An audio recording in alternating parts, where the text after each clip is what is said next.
Hello aspirants, welcome to unlock GS academy. चलिए start करते हैं मेंस आंसर अप्रोच का 20th सेशन, जिसमें हम यूपीएससी के जीएस के चारों पेपर को आंसर राइटिंग के द्वारा कवर करने का प्रयास करते हैं। हमारे इस प्रयास का बेहतर तरीके से लाभ उठाने के लिए इन क्वेश्चंस को अपने स्तर पर लिखकर कमेंट सेक्शन में पेस्ट कर सकते हैं, जिसका हम आपको एवेल्यूशन प्रोवाइड कराएंगे। साथ ही साथ इसके हैंड रिटन नोट्स की पीडीएफ आपको हमारे टेलीग्राम चैनल से मिल जाएगी। इस सेशन में हम 4 क्वेश्चन डिस्कस करेंगे, जिसमें से 2 क्वेश्चन रहेंगे जीएस पेपर 1 के कला एवं संस्कृति खंड से, 2 क्वेश्चन हम डिस्कस करेंगे जीएस पेपर 4 के नीति शास्त्र खंड से। तो चलिए स्टार्ट करते हैं आज का इंपॉर्टेंट सेशन। ये क्वेश्चन नंबर 77 है। प्रीवियस 76 क्वेश्चन हम प्रीवियस 19 सेशन में कवर करा चुके हैं, जिसका लिंक आपको डिस्क्रिप्शन में मिल जाएगा।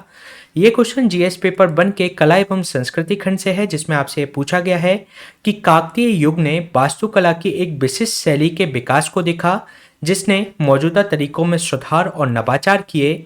इसमें आपको विचार विमर्श करना है, डिस्कस करना है 150 शब्दों में। ये जो क्वेश्चन है, जो वर्ल्ड हेरिटेज साइट जो स्टेटस दिए जाते हैं यूनेस्को के द्वारा, उसमें 39 जो स्टेटस दिया गया है इंडिया के जो रामप्पा मंदिर को, उससे संबंधित ये क्वेश्चन है, क्योंकि ये जो रामप्पा मंदिर है वह काकतीय डायनेस्टी के द्वारा बनवाया गया था। अगर हम बात करें वर्ल्ड हेरिटेज साइट्स की, तो भारत में लगभग 40 वर्ल्ड हेरिटेज साइट्स हैं, जिसमें से अभी रिसेंट 39 पे रामप्पा मंदिर और 40 पे धोलावीरा को इसके अंतर्गत शामिल किया गया। अगर हम इस क्वेश्चन को सॉल्व करने की अप्रोच के बारे में बात करें, तो सबसे पहले हमारी वही अप्रोच रहेगी। हम इसके इंट्रोडक्शन से इसकी शुरुआत करेंगे, फिर इसकी स्ट्रक्चर या संरचना का निर्माण करेंगे, फिर कंक्लूजन के साथ इस क्वेश्चन को एंड करेंगे। अगर हम बात करें इसके इंट्रोडक्शन के बारे में, तो काकतीय वंश एक दक्षिण भारतीय राजवंश था, जिसने 12वीं से 14वीं शताब्दी के मध्य पूर्वी दक्कन के अधिकांश भागों पर शासन किया।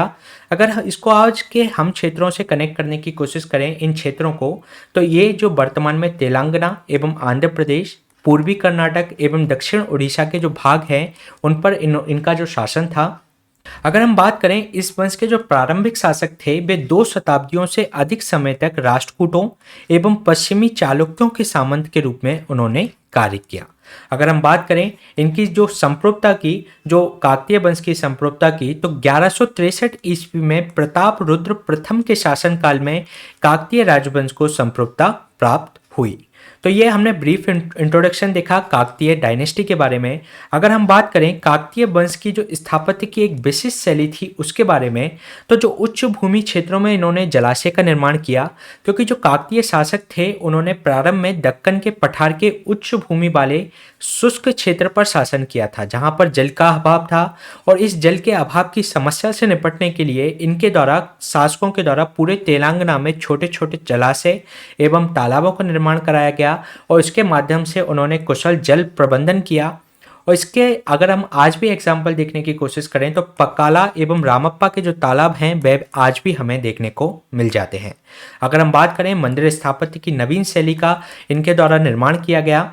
हालांकि काकतीय शासकों के द्वारा पहले भी अपेक्षाकृत जो बृहद घने आबादी वाले डेल्टा जो क्षेत्र थे, वहां पे एक समृद्ध पूजा स्थल स्थापित किए गए थे, लेकिन वित्तीय अभाव और अन्य कारणों से ये जो इनका जो अस्तित्व ज़्यादा समय तक नहीं रह पाया। अगर हम बात करें इनके स्थापत्य की विशिष्ट शैली के बारे में, तो उसमें रामप्पा मंदिर, जो कि 39th आपकी वर्ल्ड हेरिटेज साइट्स है, तो उसका भारत का ये एकमात्र ऐसा मंदिर है जिसे इसके निर्माण करने वाले शिल्पकारों के नाम से जाना जाता है। अगर हम बात करें इसकी जो मुख्य संरचना है, उसको लाल बलुआ पत्थर से बनाया गया है, और जो इसके जो स्तंभ बने हुए हैं वे काले बैसाल्ट से निर्मित हैं। और इन जो स्तंभ पर एक पौराणिक जानवरों, महिला नर्तकियों, संगीतकारों आदि की नक्काशी इनके ऊपर की गई है। इसके अलावा इसकी जो मंदिर की छत है वह काफी विशेष है, क्योंकि यहाँ पर जो छत है वह ईंटों से बनी हुई है, और जो इतनी हल्की है कि जल में वह तैर सकती है। इसके अलावा यहाँ पर मंदाकिनी की श्रृंगारिक आदमकद मूर्तियां भी आपको देखने को मिल जाएंगी। तो इस मंदिर के बारे में आप 2-3 पॉइंट याद रख सकते हैं कि लाल बलुआ पत्थर से इसकी मुख्य संरचना बनी हुई है, जो इसके स्तंभ हैं काले बैसाल्ट से निर्मित हैं, और इस पर पौराणिक जानवरों, महिला नर्तकियों और संगीतकारों आदि की नक्काशी इनके ऊपर की गई है, इन स्तंभ के ऊपर। इसके अलावा अगर हम बात करें, इसके अंतर्गत एक रुद्रेश्वर मंदिर है, जो कि इनकी स्थापत्य का एक महत्वपूर्ण उदाहरण है। यहाँ पर आधार स्तंभों के साथ स्थापत्य एवं मूर्ति कला का एक बेहतरीन नमूना देखने को मिलता है, और ये जो एक उत्कृष्ट नक्काशीदार स्तंभ हैं, जिसके ऊपर सुंदर प्रतिमाएं हैं, शैलकृत हाथी हैं, और एकाश्मक नंदी यहाँ की एक महत्वपूर्ण विशेषता है। साथ ही साथ इसका जो पूरा मंदिर है एक तारे की आकृति के समान देखने को आपको मिलता है और इसका जो स्तंभ है उस पर पेचीदा नक्काशी की गई है। और इसको जो मंदिर की जो स्थापत्य शैली है उसके अंतर्गत इस मंदिर को संरक्षण प्रदान करने के लिए जो भूकंप रोधी सैंडबॉक्स तकनीक का उपयोग किया गया है। इस तकनीक के अंतर्गत होता क्या है कि जो रेत है होती है उसके मिश्रण को उसकी नींव में भर दिया जाता है और रेत के साथ जो मिश्रण होते हैं उसमें आपका बालू, ग्रेनाइट और गुड़ के मिश्रण को इसके अंतर्गत शामिल किया जाता है, जिससे ये जो संरचना होती है वह भूकंप रोधी संरचना का निर्माण करती है। अगर हम बात करें वारंगल के किला, ये भी इसका एक महत्वपूर्ण उदाहरण है जो कि 13 एडी में इसको शुरू करवाया गया था राजा गणपति के द्वारा, लेकिन इसको पूर्ण करवाया उनकी बेटी रुद्रमा देवी के द्वारा, जो कि 1261 में पूरा हुआ। और इसकी जो विशेषता थी ये 3 स्तर से ये किलेबंदी इस महल की गई थी, इस किले की गई थी, जिससे इसको दुश्मनों से पूरी तरीके से संरक्षित किया गया था। और इसके जो प्रवेश द्वार पर 4 स्तंभों से बना हुआ एक प्रवेश द्वार इसमें स्थापित किया गया है। अगर हम बात करें, इन्होंने मौजूदा शैलियों का भी अनुकरण किया। अगर हम बात करें जो प्रतिष्ठित जो काकतीय कलात्मक संरचनाएं थी, जैसे कि थोरा नाम को रुद्रमा देवी के जो पिता थे गणपति देव ने 12वीं सदी में इसका निर्माण किया गया था। ये एक अलंकृत मेहराब है जो कि सांची के स्तूप में के समान इसकी कई विशेषताएं इसके अंतर्गत देखने को मिलती है, जो कि तेलंगाना का प्रतीक भी है। तो ये ध्यान रखिएगा, जो थोरानम है उसमें सांची के स्तूप की विशेषताएं देखने को मिलती है। और बनवाया किसके द्वारा था? इसको गणपति देव के द्वारा 12वीं सदी में बनवाया गया था। अगर हम बात करें, ये हमने बात की उसकी विशिष्ट स्थापत्य की। अगर हम इसके निष्कर्ष की बात करें तो रामप्पा मंदिर को जो 39th वर्ल्ड हेरिटेज साइट्स के रूप में इसको शामिल किया गया है, तो ये एक वहाँ के वैभव को पुनः प्रतिष्ठित करने का एक प्रयास है।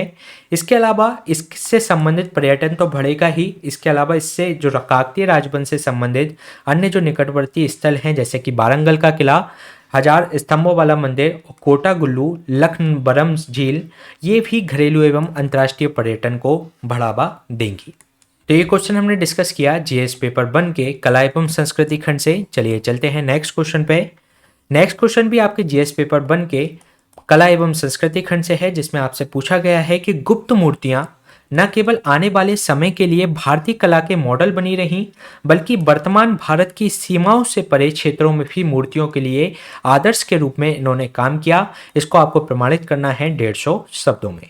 तो इसमें यह बताना है कि जो गुप्त मूर्ति कला, जो कि गुप्त काल को स्वर्ण युग कहा जाता है, तो उसकी जो मूर्तियां थीं वह भारतीय मूर्ति कला को आज भी प्रभावित करती हैं।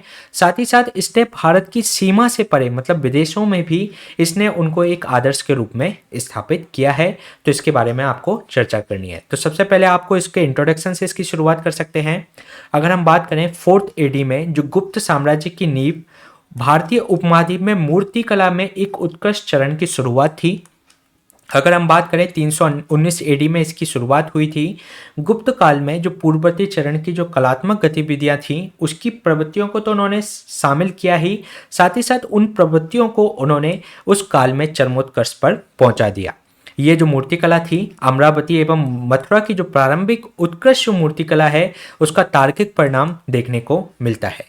अगर हम बात करें इस काल में जो मूर्ति कला ने कला एवं विचार के मध्य और भारी एवं आंतरिक बुद्धिमत्ता के मध्य, साथ ही साथ उसके अंतर्गत आध्यात्मिक संकल्पना के बीच एक निकट सौहार्द स्थापित करने का प्रयास मूर्तिकारों ने इस मूर्ति कला के माध्यम से किया। अगर हम बात करें उत्तरवर्ती शताब्दियों तक जो भारतीय कला को इस गुप्त कला ने प्रभावित किया उसके बारे में, तो जो गुप्त काल की जो बुद्ध मूर्तियां थी, कई विद्वानों का ये मत है कि ये जो मूर्तियां हैं गंधार एवं मथुरा शैली से जो विकसित हुई हैं, इस कला के एक प्रतिनिध्यात्मक रूप में ये देखने को मिलती है, जिसके अंतर्गत आपके जो सारनाथ का जो धमेक स्तूप है, अजंता एवं जो अहिच्छत्र की जो बौद्ध गुफाएं हैं, उसमें इस तरीके की मूर्तियां जो कि गुप्त काल से प्रभावित देखने को मिलती हैं। अगर हम बात करें मंदिरों की मूर्तियों के बारे में, तो ये तो हमने बुद्ध मूर्तियों के बारे में बात की। अब अगर हम मंदिरों की मूर्तियों के बारे में बात करें, तो जो गुप्तकालीन मंदिर हैं, उदयगिरी का जो शैलकृत विष्णु की मूर्तियां, और साथ ही साथ देवगढ़ में दशावतार मंदिर, यूपी का जो भीतर गांव मंदिर है, सर्वाधिक जो कि गुप्त काल से प्रभावित है, वहां पर मूर्तियों का जो प्रभाव है, गुप्त काल की मूर्तियों का प्रभाव देखने को मिलता है। अगर हम बात करें गुप्त कला के जो भौगोलिक सर्वेक्षण से ये ज्ञात हुआ कि लगभग केंद्र ने इस स्वर्ण युग के सार से जो प्रभावित हैं, जो परवर्ती जो राजवंश आए गुप्त काल के बाद, तो वे उनसे प्रभावित रहे, चाहे वे उत्तर भारत के राजवंश हो चाहे वे दक्षिण भारत के। उन्होंने जो गुप्त काल का जो कलात्मक सौंदर्य था उनको अपने कला के अंतर्गत आत्मसात किया। साथ ही साथ अजंता में जो शैल सतह को बौद्ध विषय और उच्च नक्काशी युक्त रूपांकनों के साथ इसको आगे और परिष्कृत किया गया। जैसे कि बुद्ध का प्रभा मंडल की बात की जाए या बड़े आकार की मूर्तियां और स्तूपों पर सजावटी पत्थर की जो महारत थी वह इसके परवर्ती रूप में देखने को मिलता है। गुप्त काल का प्रभाव भी उन पर देखने को मिलता है। अगर हम बात करें गुप्त काल की जो सभी गोलाकार जो मूर्तियां हैं वे 3D इफेक्ट देती हैं, मतलब बनी तो 2D में है लेकिन वो 3D इफेक्ट देती हैं, जो कि आपकी गोल मूर्तियां जो हैं और साथ ही साथ जो कलाकारों ने पत्थर, मिट्टी एवं लकड़ी एवं कांसे का उसके अंतर्गत प्रयोग किया है, ये जो मूर्तियां हैं काफ़ी भावबोधक एवं आकर्षक दिखाई पड़ती हैं। अगर हम इन मूर्तियों के जो गोलाकार मूर्तियां हैं उनके एग्जाम्पल की बात करें तो उदयगिरी की गुफाओं में बरा की मूर्ति और जो आपके दशावतार मंदिर में विष्णु की जो मूर्तियां हैं वह इसका एक महत्वपूर्ण उदाहरण है और यह गुप्त काल की मूर्ति कला को ही प्रदर्शित करता है। अगर हम बात करें जो भारत में, ये हमने बात कर ली कि जो भारत में गुप्त काल की जो मूर्ति कला का क्या क्या प्रभाव देखने को मिलता है, लेकिन इस जो कला का जो प्रभाव था वह भारत में ही नहीं बल्कि भारत की सीमा से परे भी था। तो विदेशों में इसका क्या प्रभाव देखने को मिलता है उसके बारे में अगर हम बात करें तो पूर्वी एवं मध्य एशियाई बौद्ध कलाओं पर उतना प्रभाव नहीं जितना कि गुप्त काल का पड़ा। इसी कारण से सरमन ई ली के द्वारा यह कहा गया कि जो इसकी जो मूर्ति कला जो शैली है उसको अंतर्राष्ट्रीय शैली कहकर वर्णित किया गया। इसमें विद्वानों का मत यह है कि अगर उस समय क्या होता था कि एक स्थान से जो दूसरे स्थान तक ले जाने वाली जो बुद्ध मूर्तियां होती थी तो जो तीर्थयात्री भारत में आते थे वे उनको अपने साथ में ले जाते थे और अपनी जन्मभूमि पर वापस ले जाते थे, जिससे पूर्व एवं दक्षिण एशिया में इस मूर्ति कला का प्रसार हुआ। साथ ही साथ इसका एक विदेशों में एक महत्वपूर्ण उदाहरण श्रीलंका का अनुराधापुर भी देखने को मिलता है, जो कि बौद्ध धर्म का एक महत्वपूर्ण केंद्र है। इसका जो इश्रू मुनिया मठ है उसमें एक मिथुन आकृति मिली है जो गुप्त काल के प्रभाव का ही एक प्रसिद्ध उदाहरण देखने को मिलती है।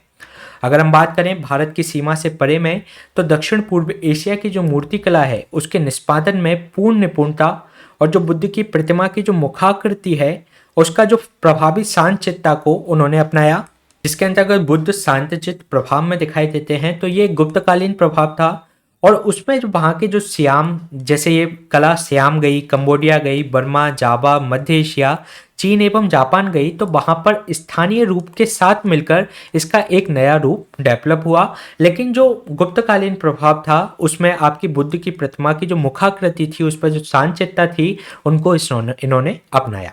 साथ ही साथ थाईलैंड में जो बौद्ध कला का विकास भारतीय व्यापारियों के साथ उनका सीधा संपर्क होने के कारण, साथ ही साथ मौर्य साम्राज्य का विस्तार होने के कारण यहाँ पर थाईलैंड में, तो इसके कारण से गुप्तकालीन जो चित्रकला थी, मूर्ति कला थी, वह यहाँ पर पहुंची। साथ ही साथ जो चंपा की जो भारतीय सभ्यता थी 500 AD में, उसके अंतर्गत जो दक्षिणी वियतनाम के तट के साथ वह लगातार फली फूली और जिसके कारण से गोलाकार जो स्वतंत्र एक गोलाकार स्तंभ पर एक स्वतंत्र ऊंचे आधार पर नक्काशी से युक्त लाल बलुआ पत्थर से समान जो मूर्तियां यहाँ पर आपको देखने को मिलती है। तो ये हमने प्रभाव देख लिए जो साउथ ईस्ट एशिया पर प्रभाव पड़ा, चीन एवं जापान पर प्रभाव पड़ा, थाईलैंड पे और जो आपके वियतनाम पे जो प्रभाव पड़ा उसके बारे में।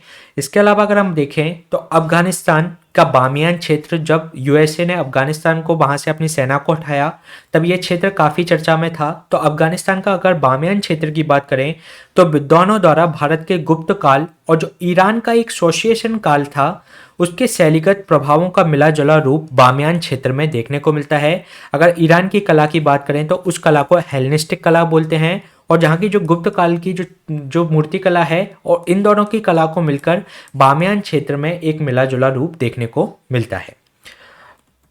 तो ये हमने बात कर ली भारत से परे जो गुप्त काल की जो मूर्ति कला थी उसके प्रभाव के बारे में। अगर हम इसके निष्कर्ष की बात करें तो गुप्त जो मूर्ति कला है एक परंपरा का प्रतीक है जहां कला की तकनीकों को सिद्ध किया गया, इसके निश्चित प्रकार के विकसित और जो सौंदर्य का जो आदर्श रूप है उसको सटीकता के साथ स्थापित करने का प्रयास किया गया। ये कुछ ऐसा नहीं था कि अंधेरे में आपने कोई वस्तु टटोली और आपको संयोग से वो वस्तु मिल गई। ये ना तो कोई प्रयोगात्मक था, बल्कि ये एक अत्यधिक विकसित जो सौंदर्य बोध उस समय के जो लोगों का था और उस समय के जो कुशल हाथ थे, जो कलाकार थे, उनके द्वारा इस मूर्ति कला का निष्पादन किया गया, जो कि आपके उत्तरवर्ती जो युगों के जो कलाकार, चाहे वह भारत हो चाहे भारत से सीमा से परे हो, उन लोगों के लिए आदर्श बन गया। तो ये क्वेश्चन हमने डिस्कस किया जीएस पेपर 1 के कला एवं संस्कृति खंड से। चलिए चलते हैं नेक्स्ट क्वेश्चन पे। नेक्स्ट क्वेश्चन है आपका जीएस पेपर 4 के नीति शास्त्र खंड से, जिसमें आपसे कहा गया है कि चर्चा कीजिए कि कैसे सामाजिक, सांस्कृतिक और धार्मिक कारक नैतिकता के निर्धारक के रूप में कार्य करते हैं। तो इस क्वेश्चन का आंसर आपको 150 शब्दों में देना है। नैतिकता के बारे में बताना है कि नैतिकता के निर्धारण में सामाजिक, सांस्कृतिक और धार्मिक कारक किस तरीके से निर्धारक होते हैं। तो अगर हम बात करें इसके इंट्रोडक्शन की, तो किसी भी व्यक्ति की जो नैतिकता होती है, समाज में उसके विभिन्न निर्धारकों द्वारा उसकी नैतिकता आकार लेती है। ये जो निर्धारक होते हैं उसी तरीके को संसूचित करते हैं जैसे कि कोई व्यक्ति कोई कार्य करता है या कोई निर्णय लेता है और किसी अच्छे, सही या गलत का निर्णय उसके द्वारा किया जाता है, कि किसी नैतिक या अनैतिक कार्य का निर्णय उसके द्वारा किया जाता है, तो उसको संसूचित करने का कार्य करते हैं ये निर्धारक तत्व। अगर ये भी प्रतिबिंबित करते हैं कि व्यवहार के संदर्भ में समाज अपने सदस्यों से किस तरीके के नैतिक व्यवहार की अपेक्षा रखता है।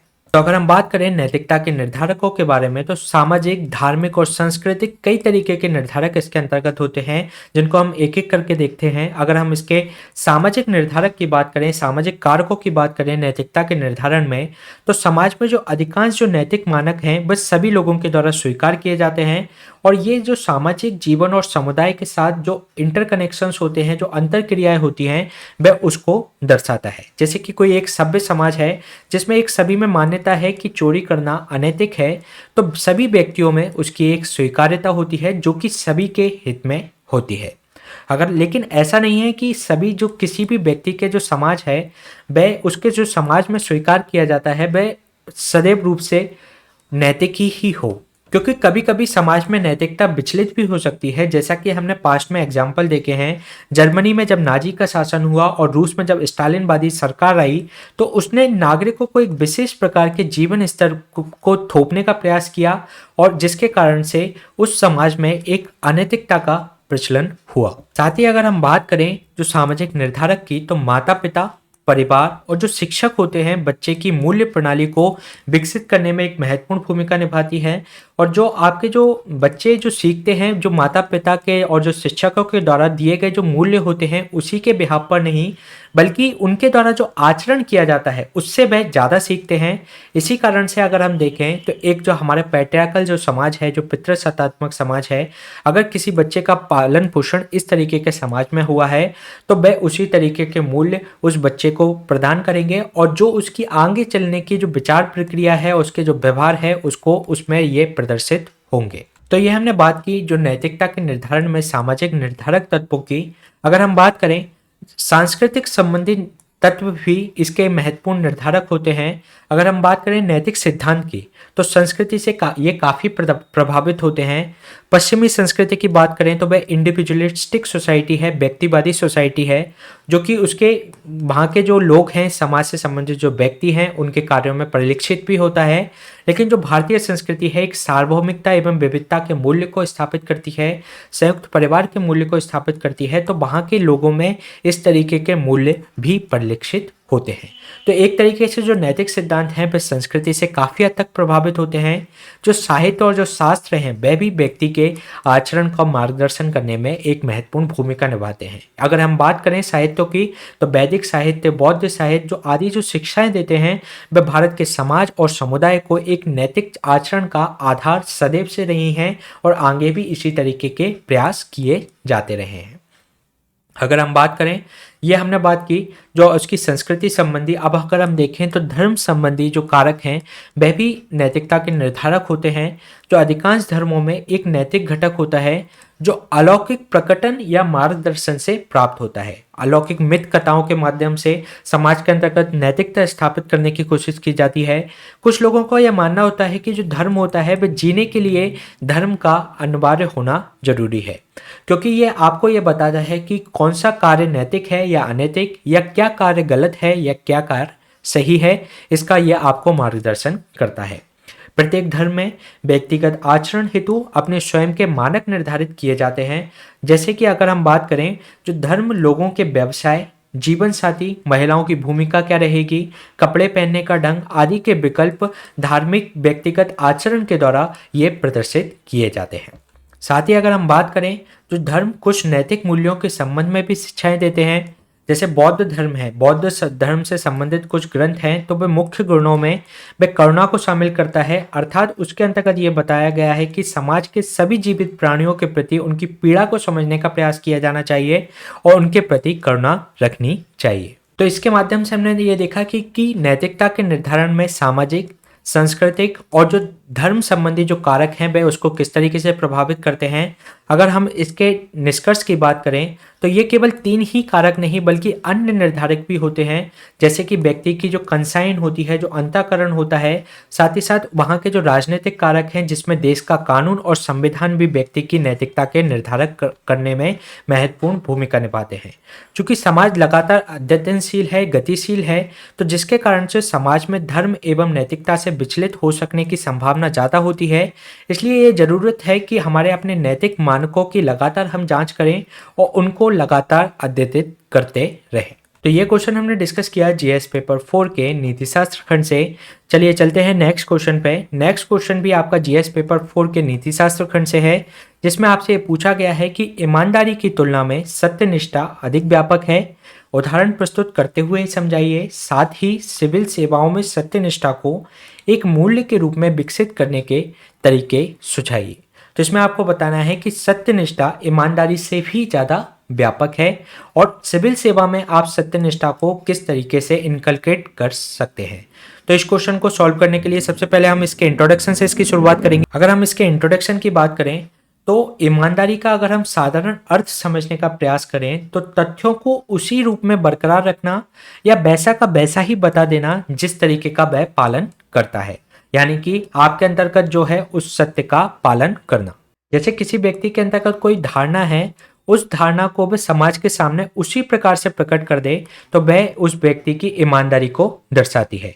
लेकिन अगर हम सत्यनिष्ठा की बात करें तो प्रत्येक समाज जो सही या उचित है वही सोचना और उसी के अनुसार कार्य करना, चाहे उसका परिणाम कुछ भी हो, ये एक सत्यनिष्ठ व्यक्ति का गुण होता है। इसके अंतर्गत ये होता है कि जैसे किसी व्यक्ति की धारणा है और वह उसको समाज के सामने तो प्रकट करता ही है, साथ ही साथ उस धारणा को उत्पन्न करने के लिए वह उसके तथ्यों की तह तक भी जाता है कि वह जो धारणा बना रहा है वह सही है या गलत, और फिर वह कोशिश करता है कि उस जो सही धारणा है उसको पुष्ट करे और उसको ही समाज में प्रदर्शित करने का प्रयास करे। तो ये एक सत्यनिष्ठ व्यक्ति का एक एग्जाम्पल होता है।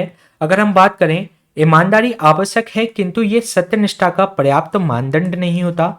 अगर कोई व्यक्ति सत्यनिष्ठ है तो ये जरूरी होगा कि वह व्यक्ति ईमानदार होगा, लेकिन ये जरूरी नहीं है कि अगर कोई व्यक्ति ईमानदार है तो वह व्यक्ति सत्यनिष्ठ होगा ही।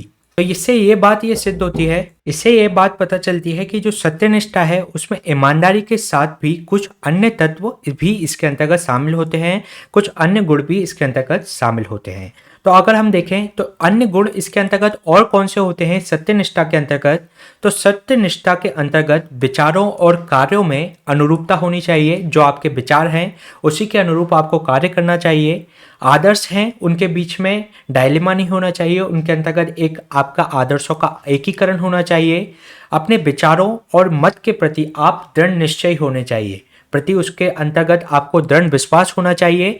व्यवहार का जो नैतिक रूप से उसका जो स्वीकार्य स्तर है उसका आपको पालन करना चाहिए और विश्वास और उचित आचरण में उसको शामिल करना चाहिए। इसके अलावा जो सत्यनिष्ठ जो व्यक्ति होता है उसको कई तरीके की चुनौतियों का सामना करना पड़ता है। कई उसकी जो चुनौतीपूर्ण जो परिस्थितियां हैं उसको सामना करने की उसमें साहस होना चाहिए। अगर हम इसको एग्जाम्पल के थ्रू समझने की कोशिश करें तो महाभारत के युद्ध में अर्जुन असमंजस में था कि वह धर्म, नीति परायणता या कर्तव्य का पालन करे या अपने जो काइंडशिप है या जो नातेदारी है या अपनी जो स्वाभाविक इच्छा का अनुसरण करे। तो एक सत्यनिष्ठ व्यक्ति के जीवन में ये इस तरीके की चुनौतीपूर्ण परिस्थितियां होती हैं। तो इसी के लिए श्री कृष्ण के द्वारा उन्हें गीता का ज्ञान दिया गया और उनके बीच में जो डायलेमा था उसको दूर किया और उनको अपने धर्म और नीति परायणता के पथ पर चलने के लिए प्रेरित किया।